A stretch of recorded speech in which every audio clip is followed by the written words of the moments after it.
After going through the molecular level of the solid state and the liquid state of matter, today we are going to witness one slide which will explain us the third state of matter, that is the gaseous state of matter.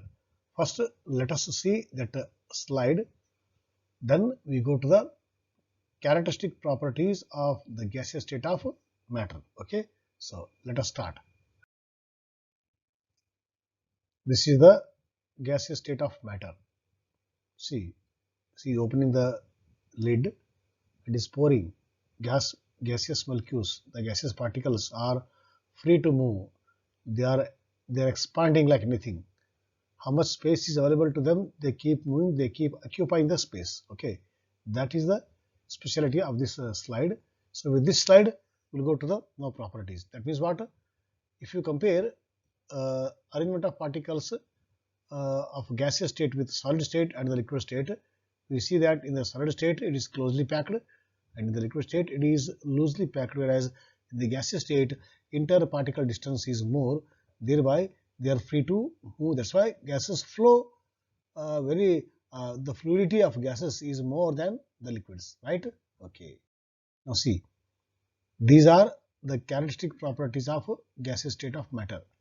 Number one, gases have no definite shape because they keep moving. Liquids also, they don't have definite shape, but at least they take the shape of the container in which they are poured.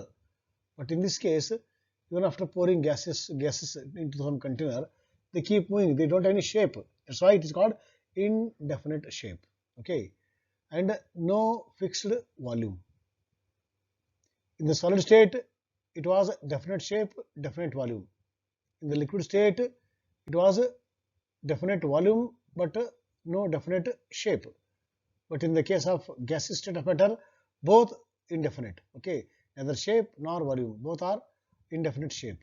Gases occupy the whole space of the container. This I already explained, which comes under the expansion theory. The space between the particles is maximum. Here you have to compare between the three states of matter.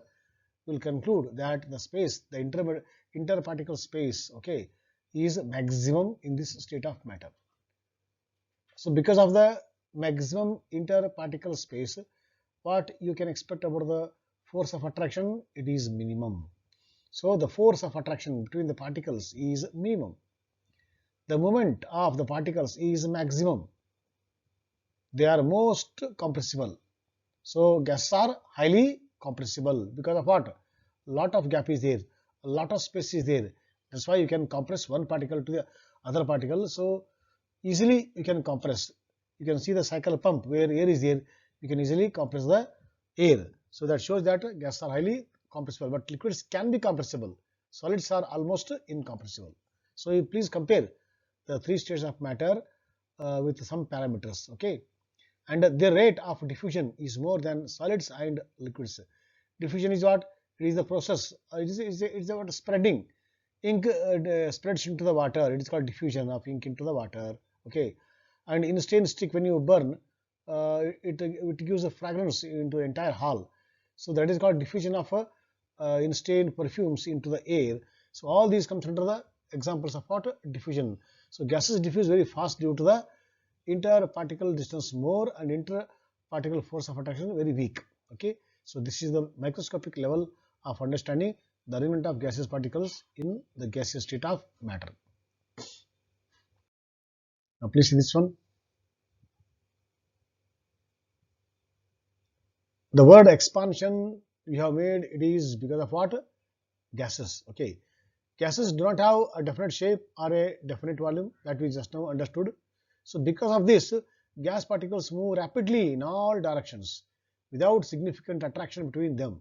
Okay, so gases conform to their container. If container is closed, they will confine to the container. Otherwise, if it is open, it will move like anything. So here is a small example where you can see how gaseous particles move here and there in all directions, all possible directions. Okay, so this movement for the first time discovered by Robert Brown. Okay, and this movement is called as what? Brownian movement.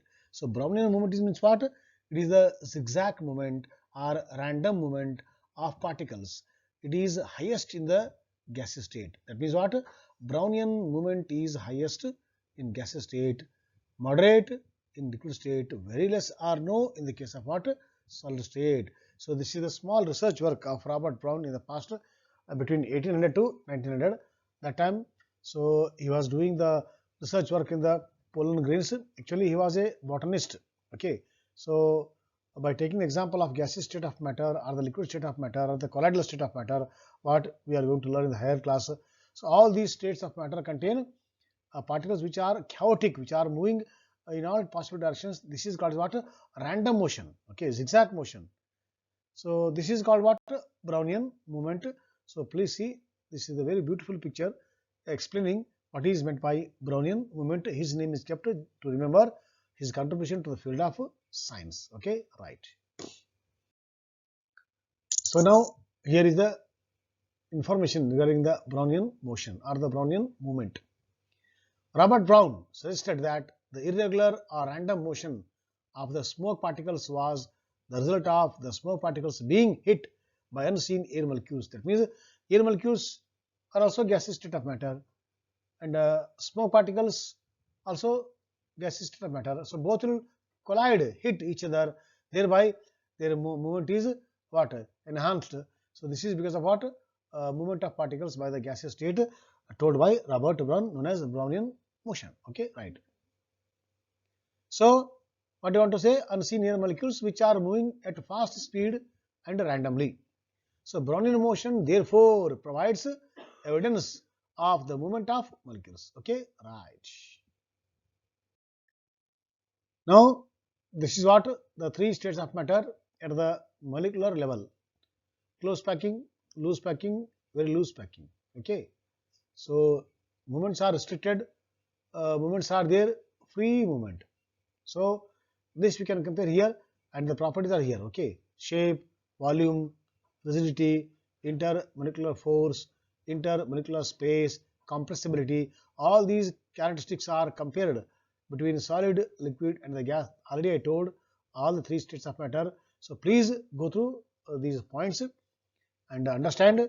So till then, have a nice time, and we'll meet in the next session the further part of what molecular matter in our surroundings. Till then, have a nice time and keep thinking. Thank you, my dear students.